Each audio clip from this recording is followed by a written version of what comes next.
Sir ಅಂತ? Sir ಇಲ್ಲ, ಈಗಾಗಲೇ ನಾನು ದೂರವಾಣಿಯೊಂದಿಗೆ ಎಲ್ಲ ದಾಖಲಾತಿಗಳನ್ನು ಕೊಟ್ಟಿರೋದ್ರಿಂದ ಮತ್ತು ಅವರು ಮಾನ್ಯ ನ್ಯಾಯಾಲಯದಿಂದ ಕೂಡ ದಾಖಲಾತಿ ಪಡೆದಿರೋ ಸಾಧ್ಯತೆ ಇರೋದ್ರಿಂದ ಸೊ ದಾಖಲಾತಿಗಳ ಬಗ್ಗೆ ನನಗೇನು ನೋಟಿಸ್ ತಿಳಿಸಿಲ್ಲ.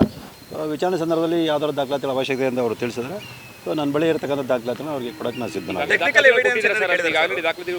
ಇಲ್ಲ ಸರ್, ಇದರಲ್ಲಿ ಟೆಕ್ನಿಕಲ್ ಎವಿಡೆನ್ಸ್ ಯಾವುದು ಬರಲ್ಲ. ಇಲ್ಲಿ ದಾಖಲಾತಿಗಳು ಏನು ದಾಖಲಾತಿಗಳಿದೆ, ದಾಖಲಾತಿಗಳ ಸಾಕ್ಷ್ಯಗಳು ಇರೋದ್ರಲ್ಲಿ ಸೊ ದಾಖಲಾತಿಗಳ ಸಾಕ್ಷ್ಯಗಳನ್ನ ಅವ್ರು ಕೇಳಬಹುದು.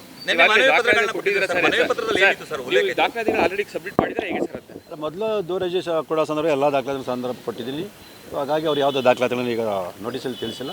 ಸೊ ಈ ವಿಚಾರಣೆ ಸಂದರ್ಭ ಏನು ಅವಶ್ಯಕತೆ ಇದೆ ಅಂತಂದರೆ ಅವ್ರು ಕೇಳ್ಬೋದು, ಆವಾಗ ನಾನು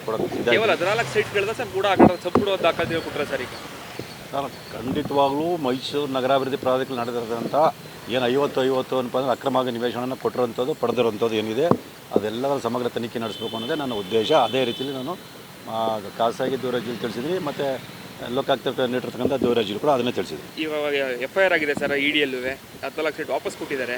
ಎಲ್ಲವೂ ಕೂಡ ನಿಮ್ಗೆ ಆರೋಪಕ್ಕೆ ಜಯ ಸಿಗ್ತಾ ಇದೆ ಹೇಗೆ ಸರ್ ಅಂತ? ಖಂಡಿತವಾಗ್ಲೂ ಇವೆಲ್ಲ ನಮ್ಮ ಹೋರಾಟಕ್ಕೆ ಒಂದು ಜಯ ಸಿಗ್ತಾ ಇರೋಂಥದ್ದು. ಯಾಕೆಂದರೆ ನಾನು ಎಲ್ಲ ಸಾಕ್ಷ್ಯಗಳು ನ್ಯಾಯ ತಕ್ಷಣ ಇವತ್ತಿನೂ ಕೂಡ ಯಾವುದೇ ಪುರಾವೆ ಸಾಕ್ಷ್ಯಗಳಿಲ್ಲದೆ ಯಾವುದೇ ಸುಳ್ಳು ಆರೋಪಗಳನ್ನು ಮಾಡಲ್ಲ. ಎಲ್ಲ ಸಾಕ್ಷ್ಯಗಳನ್ನು ಇಟ್ಕೊಂಡೇ ಆರೋಪ ಮಾಡೋದ್ರಿಂದ ಇವತ್ತಿನೂ ಕೂಡ ಎಲ್ಲ ಪ್ರಕರಣದಲ್ಲೂ ನಾನು ಹೆಚ್ಚಿನ ಜಯವನ್ನು ಗಳಿಸಿದ್ದೀನಿ.